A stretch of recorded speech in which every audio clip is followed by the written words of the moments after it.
Vamos então começar o 25º capítulo, Nova Diretriz. Após internarem Desidério e Elisa em organização hospitalar, sob assistência afetuosa, Ernesto e Evelina retornaram, na tarde do mesmo dia, a São Paulo, desejosos que se achavam de consultar a posição íntima de Vera ante a nova situação. Esclarecidos quanto ao futuro em que a presença e a colaboração dela lhes seriam sobremaneira importantes à própria tranquilidade, identificavam-se no dever de ampará-la com mais calor de ternura. A rendição de Desidério aos ideais renovadores que alentavam era igualmente um ponto fundamental no programa de trabalho a cumprir-se e esperavam reajustar as atitudes de Caio para que se lhes assegurasse mais ampla área de ação. Encontraram Vera Celina marcada de lágrimas apoiando-se em parentes e amigos. Caio, taciturno, orientava o leme doméstico, dava ordens. Estabelecido o cortejo fúnebre, os 2 visitantes desencarnados, além de outros muitos amigos da espiritualidade maior, se instalaram no carro familiar junto de Vera. Entretanto, na chegada ao Campo Santo, Ernesto escorou a filha, ao mesmo tempo que Evelina seguiu o ex-esposo, que se figurava distrair-se em quadra próxima àquela em que os restos da viúva Fantini descansariam. Então a gente vê ali o carro que está indo no cortejo fúnebre com a Evelina e o Caio Serpa lotado, né, de desencarnado, com o Caio Serpa e a Vera Celina, né, lotado de desencarnados, com o Ernesto, com a Evelina, com espíritos da espiritualidade maior, todo mundo ali acompanhando. E o Ernesto Fantini foi ficar ao lado da filha, né, da Vera Celina, e a Evelina acompanhou o Caio Serpa, que se afastou ali na hora do enterro. Serpa fugia intencionalmente, não queria ver a inumação. Colhido em cheio pela influência da companheira que ele, antes pouco mais de 2 anos, levara ao sepulcro, pensava nela e, sem querer, lhe via mentalmente o semblante na tela da memória. Não longe dele, Vera chorava nos braços dos amigos, enquanto ele mesmo, sorumbático, refletia. Lembrava-se de quando deixara a mulher morta em outro cemitério, o da Quarta Parada, que é um cemitério ali da cidade de São Paulo, né? Rememorava-lhe a partida, revisava na imaginação os incidentes havidos. Era crepúsculo qual ocorria ali, em Vila Mariana, e as mesmas inquirições lhe vinham à cabeça. A vida terminaria em montões de pedra e cinza? Para onde se transfeririam os mortos na hipótese de continuação da existência? Onde estariam os pais que ele vira partir nos dias da juventude? Em que região andaria Evelina, a esposa que amara desmedidamente na primeira mocidade e de quem a enfermidade e a morte o haviam separado? Recordando-a, sentiu-se ligado a outra penosa reminiscência. Túlio Mancini. O coração se lhe arrochava e passou a indagar de si mesmo por que motivo se confiara à loucura de assassinar estupidamente o colega. O delito aflorou-lhe a memória com todas as minudências. Propôs-se alijar as reflexões que lhe assomavam o cérebro, no entanto, sentia-se incompreensivelmente fisgado pelo pretérito. Não podia perceber que Evelina em espírito ali estava, rente a ele, diligenciando acordá-lo para a verdade. Caio, que fazes da vida?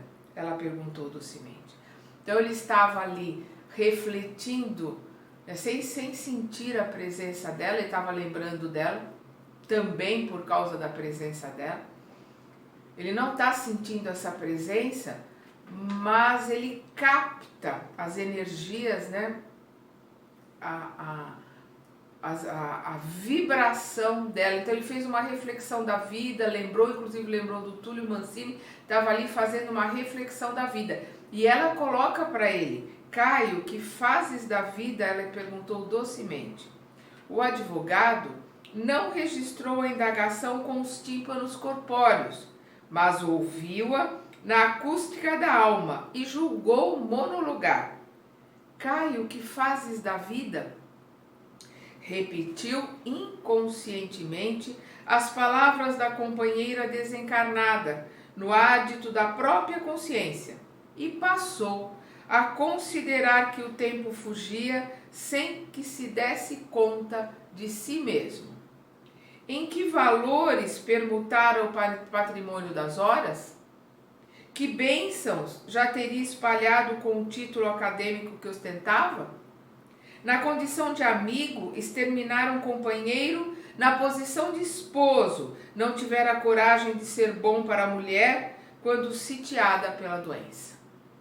Ele está ali em altas reflexões. O olhar se lhe esbarrou sem querer no ritual do sepultamento de Elisa e inquiriu de si mesmo o que teria representado para a morta.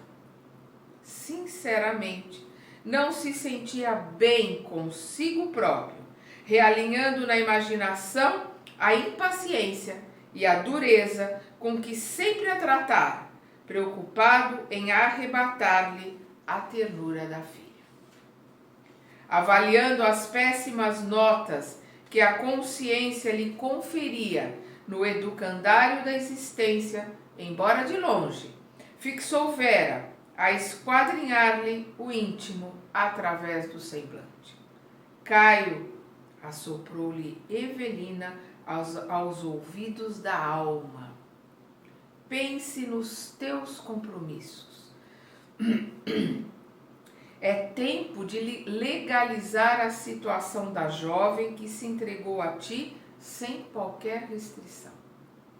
Convencido de que conversava de si para consigo, Serpa reproduziu a interpelação no campo mental, em silêncio, sem perceber que a esposa desencarnada lhe colhia as respostas.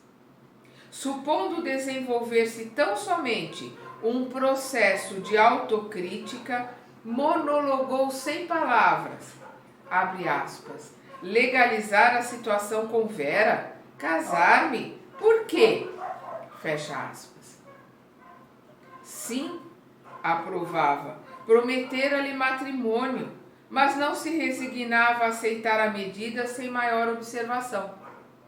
Já fora homem preso a obrigações de marido e não se propunha a retomar a afeição recheada a constrangimentos. Além disso, matutava, dava-se por homem robustecido na experiência do mundo. Escutar em sociedade muitas referências desprimorosas ao redor da filha de Elisa, que não a recomendavam para esposa. De rapazes diversos obtivera apontamentos que lhe enodoavam a ficha de mulher. Por que entregar seu nome a uma criatura tida como inconstante? Caio, quem és tu para julgar? Então a gente vê aqui a Elisa influenciando ele através do pensamento e das energias eletromagnéticas que ela está envolvendo o Caio ali naquela profunda reflexão. Então a Evelina, né? A Evelina envolvendo ele ali naquela vibração, né? Ela coloca: Caio, quem és tu para julgar? A interrogação de Evelina percutiu na alma dele em forma de ideia fulgurante, que o enterneceu e assustou. e qual se pensasse em voz alta, a falar espiritualmente para si próprio, recebia novas exortações, semelhando impactos na verdade a lhe atingirem o ádido do próprio ser. Caio, quem és tu para julgar? Não és igualmente de ti mesmo alguém onerado com débitos escabrosos perante a lei? A que título condenar sumariamente uma jovem prejudicada pelos enganos da sua condição de menina moralmente desamparada? Então a Evelina estava ali envolvendo e fazendo com que, perguntando para ele, fazendo com que ele auscultasse a própria consciência, né? E analisasse a si mesmo que direito ele tinha de atirar a primeira pedra. Na base das advertências que lhe eram endereçadas, prosseguia indagando-se. Seria justo abusar dela agora que se via praticamente só no mundo? Se a desprezasse, para onde iria? E quem era ele, Caio Serpa, se não um homem no rumo da madureza, reclamando a dedicação de alguém para que o comboio da vida se não lhe descarrilasse? Conhecia ele toda a escala dos prazeres físicos, e que lucrara finalmente com isso? Se levava toda a manifestação afetiva para o terreno da irresponsabilidade e do abuso? Que recolhera senão cansaço e desilusão das noitadas barulhentas, cheias de vozes e vazios de sentido? Vazias, de sentido?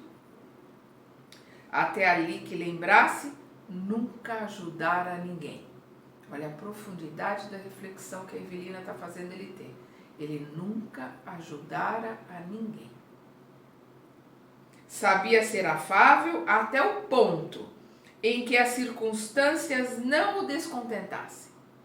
Bastava, porém, um leve ponto, a contrariá-lo em quaisquer acontecimentos, para que se internasse nessa ou naquela escapatória, no claro intuito de não se incomodar.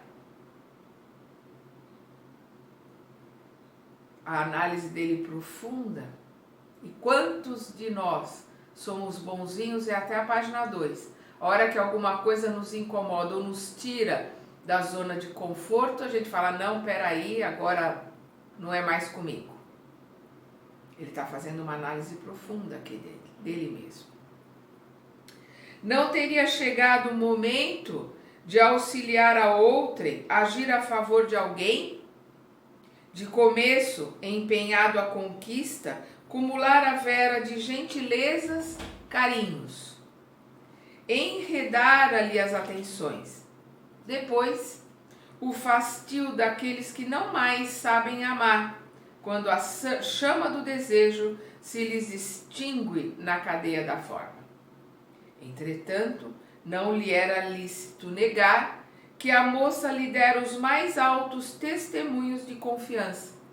Vera Celina se lhe entregara de todo e, por fim, não vacilara humilhar a própria genitora a fim de colocar-lhe nas mãos todos os bens.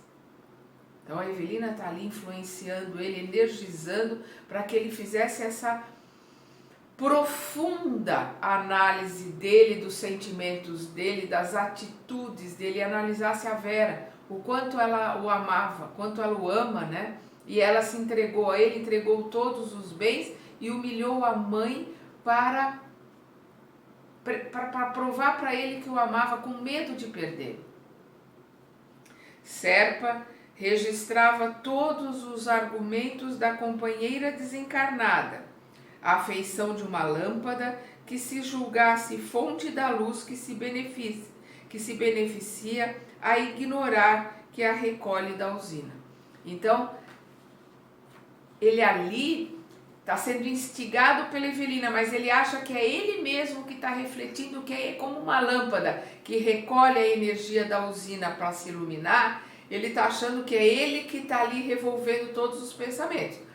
mas é a Evelina que está ali influenciando e fazendo que ele levante todas essas reminiscências e ela criando as perguntas, para que na hora da resposta ele caia em si, né, do que ele fez de bom para alguém, de o que direito ele tem de acusar a Vera, né?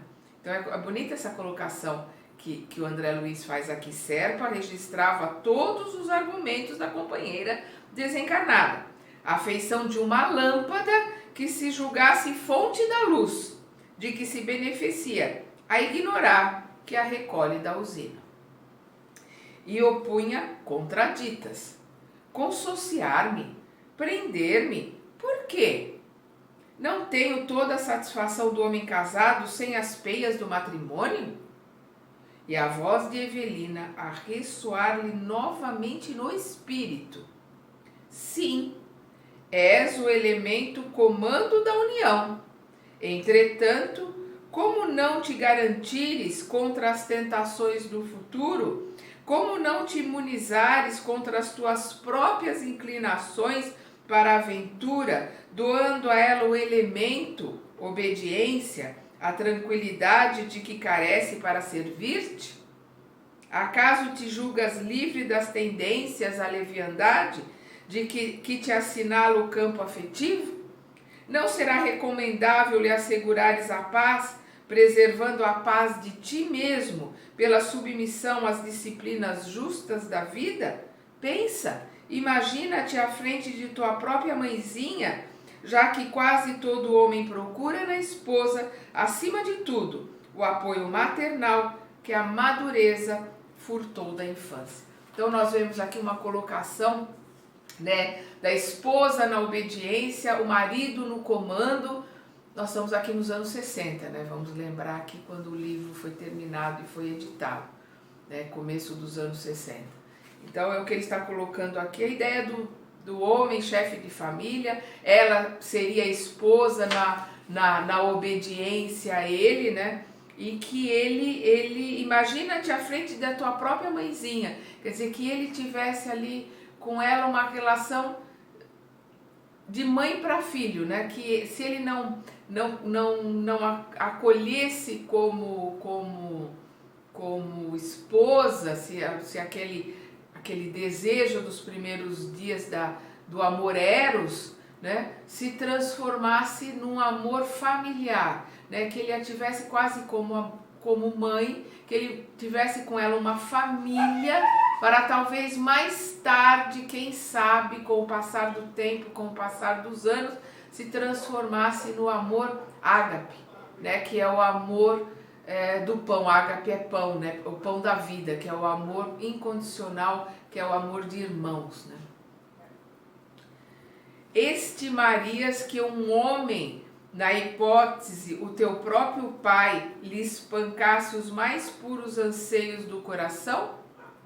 Porventura não se tornaria ela mais digna do teu amparo e do teu carinho, se a visses brutalizada, desamparada, esquecida por aquele mesmo a quem se rendeu confiante? Por que alegares sofrimentos passados para menoscabar a criatura que amas, se semelhantes provações fazem dela alguém com mais acentuada necessidade de tua proteção e entendimento?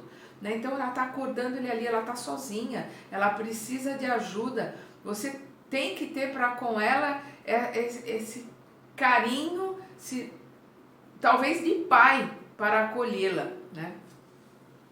Das admoestações propriamente consideradas, a ex-senhora Serpa se transferiu para reflexões de otimismo e esperança.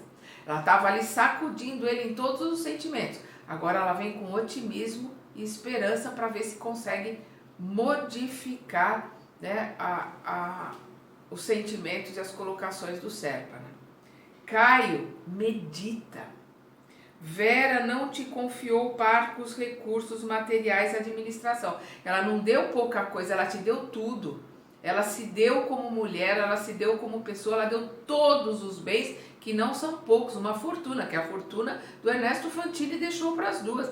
Ela pôs toda a fortuna na mão do Caio Serpa como tutor da Elisa, que era a mãe dela, né? dispõe de patrimônio apreciável para organizar uma família. Quer dizer, você está rico, você tem dinheiro para organizar uma família, dinheiro de sobra.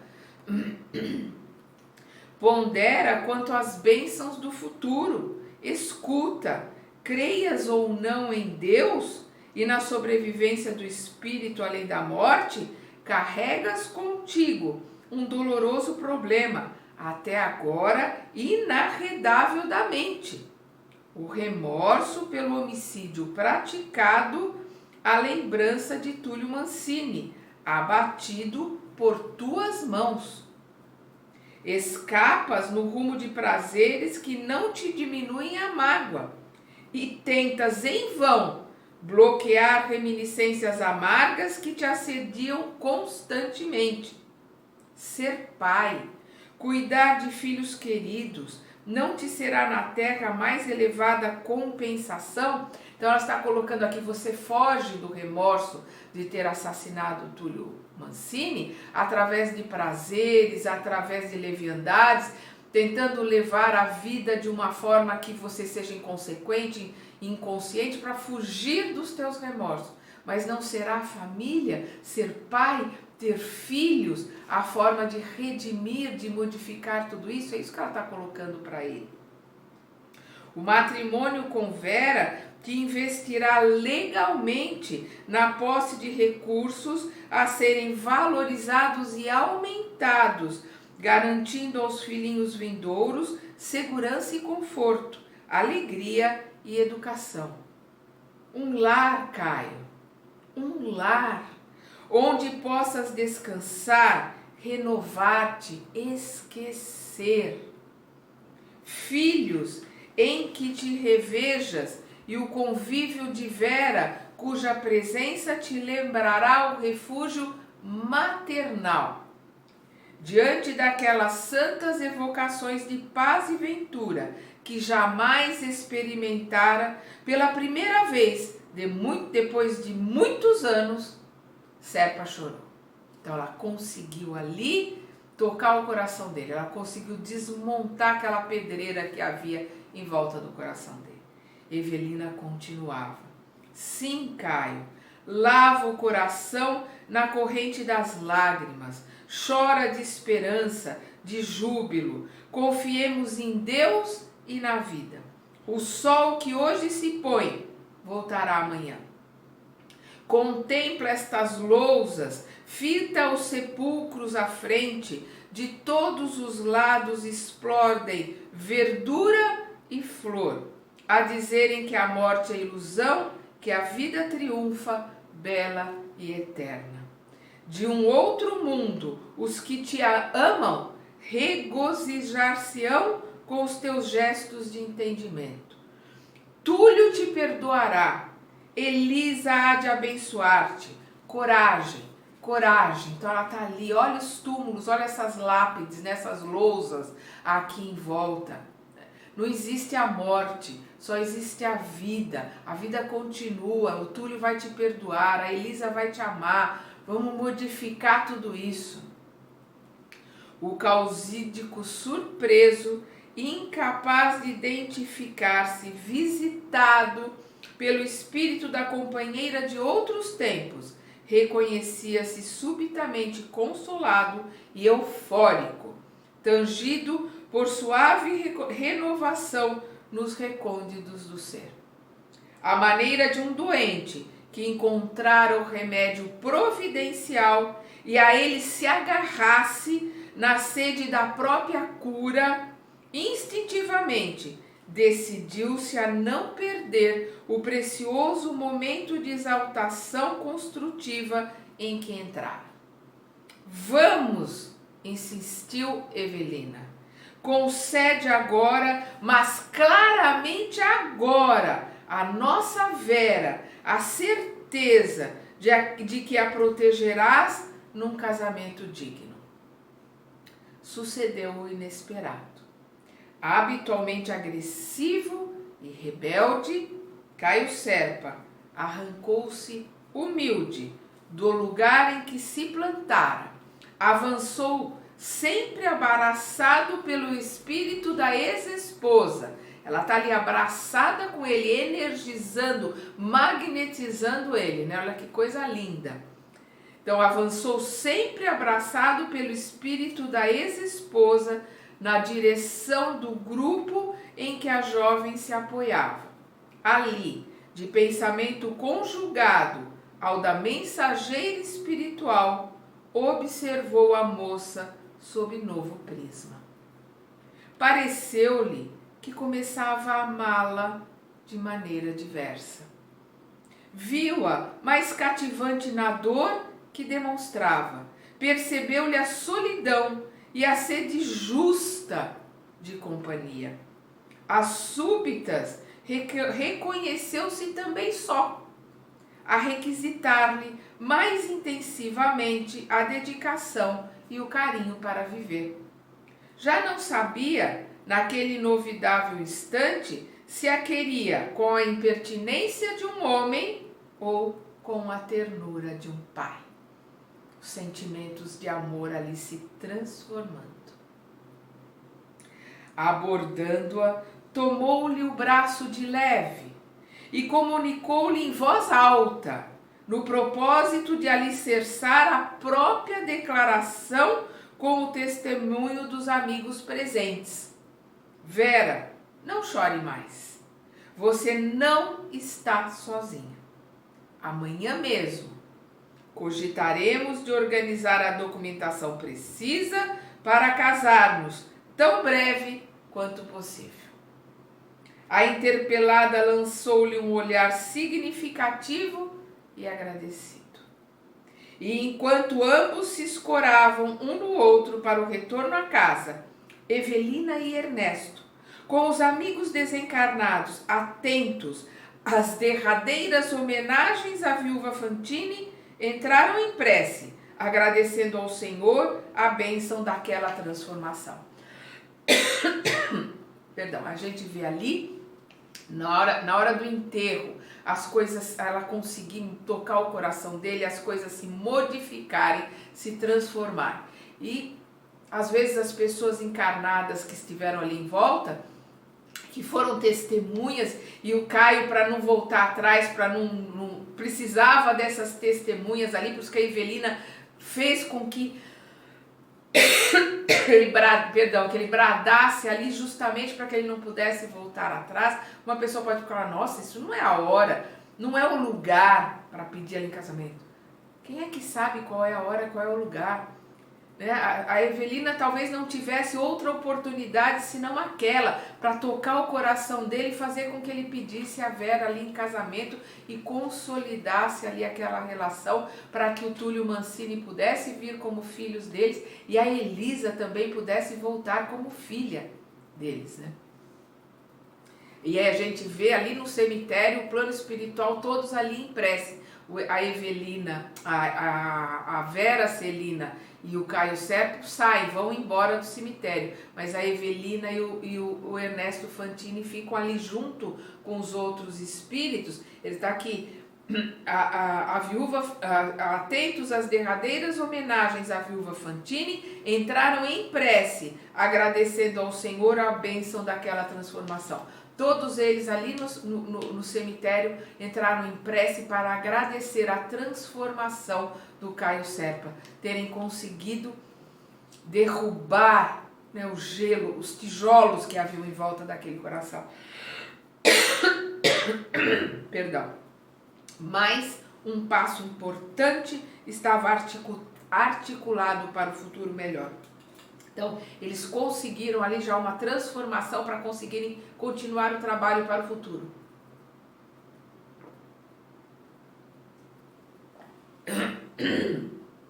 Caio e Vera levantariam um lar com o amparo divino. Túlio Mancini ressurgiria para a terra no tronco daquele mesmo que lhe subtraíra a existência, satisfazendo a lei do amor que determina sejam o ódio e a vingança para sempre banidos da obra de Deus.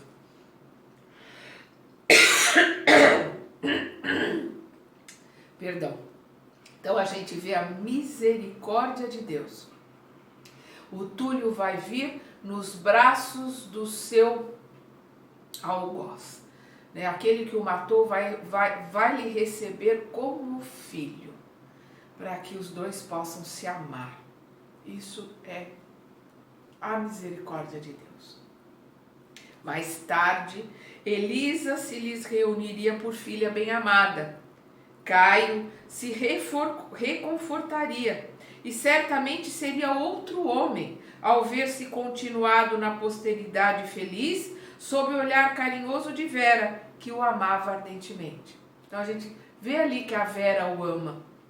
E ele tratava muito mal a Elisa, agora ele vai amá-la como a princesinha dele, a filha que vai chegar. Ele vai amá-la por ser sua filha e vai devolver a ela todo o dinheiro que ele tirou, né, que ele quis tirar, acrescido do que ele vai fazer render. Evelina cismava em tudo isso, incapaz de sofrear o pranto de júbilo. Continuava amando o ex-esposo, porém noutro nível, e com toda a alma agradecida ao Senhor a existência de Vera Celina, a quem passara a reverenciar e querer bem na condição de protetora, cujos serviços se manteriam para ela irresgatáveis.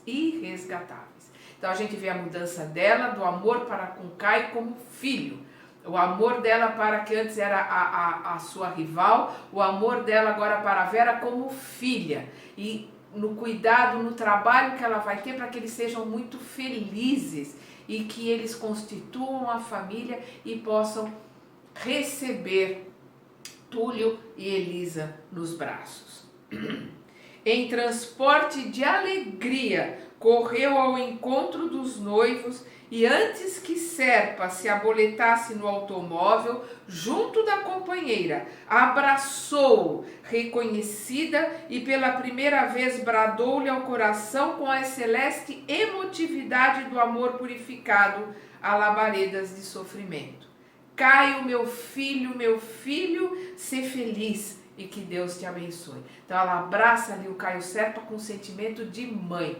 Caio, meu filho, ser feliz e que Deus te abençoe. Em seguida, inclinou-se para Vera e beijou-lhe a mão com enternecimento indescritível. O alto rodou de volta. Evelina e Ernesto, por longo tempo, ainda se demoraram em oração no tranquilo santuário da morte, transfigurado ali para os dois, em pouso de reconhecimento e alegria ante as primeiras estrelas que começavam a luzir na selva da noite, quais lanternas de fogo e prata, clareando o caminho para Deus a pleno céu azul.